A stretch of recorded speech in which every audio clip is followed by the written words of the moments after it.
ટેકાના ભાવ મુદ્દે ભારતીય કિસાન સંઘ અને રાજ્ય સરકાર વચ્ચે રવિવારે થયેલી બેઠકમાં સરકાર તરફથી કંઈ સ્પષ્ટ જવાબ ખેડૂતોને નથી મળ્યો, જેના પગલે આજે અમદાવાદના ઇન્કમ ટેક્સથી યોજાનારી મહારેલીનો કાર્યક્રમ કિસાન સંઘે યથાવત રાખ્યો છે। આ રેલીમાં સૌરાષ્ટ્ર સહિત જિલ્લાના હજારો ખેડૂતો જોડાશે। ખેડૂતોને ટેકાના ભાવ મુદ્દે કોઈ નિરાકરણ આવશે તેવી આશા રવિવારે યોજાયેલી બેઠકમાં હતી, પરંતુ ખેડૂતોને સરકાર તરફથી કોઈ સ્પષ્ટ કે સંતોષકારક જવાબ ન મળ્યો અને તેનાથી ખેડૂતો સરકારથી ખાસા નારાજ થયા છે।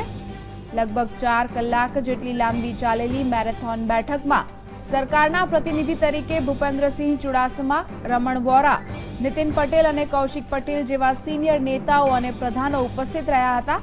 જો કે આ મેરેથોન બેઠક બાદ પણ રાજ્ય સરકાર કિસાનોને સંતોષ થાય એ દિશામાં એક ડગલું પણ આગળ ન વધી હોય એવું ચિત્ર ઉપસ્યું હતું।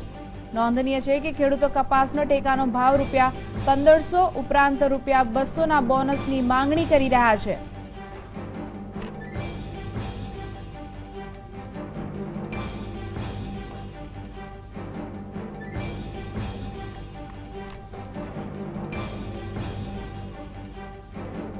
તો રાજ્યભરના ખેડૂતો આ મહારેલીમાં જોડાશે।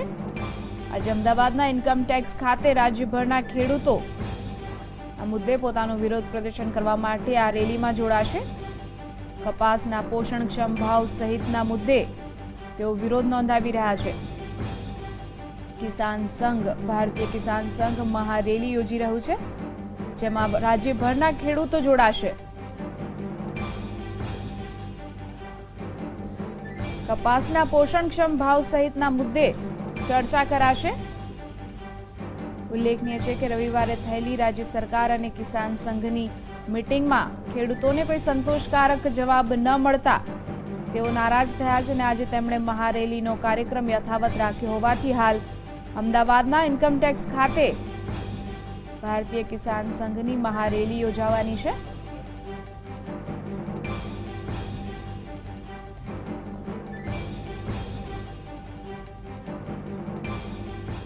તો આપણી સાથે જોડાઈ ગયા છે સંવાદદાતા હિતેન્દ્ર, જેઓ હાલ ઇન્કમ ટેક્સ હાજર છે। જી હિતેન્દ્ર, હાલ ત્યાં કેવો માહોલ છે? લગભગ કેટલી સંખ્યામાં ખેડૂતો જોડાયા છે આ મહારેલીમાં?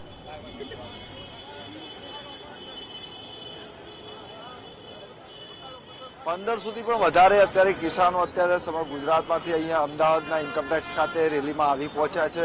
એમની મુખ્ય માંગણી એક જ છે કે કપાસના ભાવમાં વધારો થવો જોઈએ, જો કે હજુ સુધી રાજ્ય સરકાર દ્વારા એ માંગણીને સ્વીકારાઈ નથી। જી હિતેન્દ્ર, હાલ જ્યારે સરકાર તેમને કોઈ સંતોષકારક જવાબ નથી આપી રહ્યો ત્યારે ખેડૂતોની માંગણી શું છે, તેમાં કેટલો રોષ જોવા મળી રહ્યો છે તેઓમાં?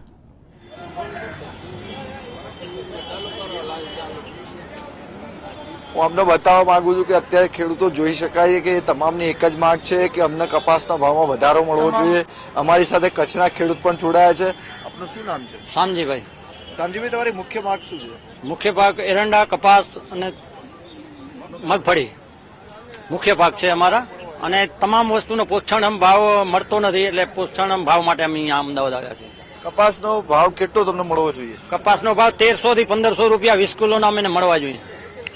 અત્યારનો જે ભાવ છે એ તો કોઈ રીતે ખેડૂતોને પોસાય તેમ છે જ નહીં। એમ 800 રૂપિયા ને 850 રૂપિયા છે 20 કિલોના, એ કોઈ રીતે ખેડૂતના ઘરમાં પણ પડતર ભાવ થતો નથી, પડતર ભાવ પણ નથી। એમ બહુ ઓછો ભાવ છે।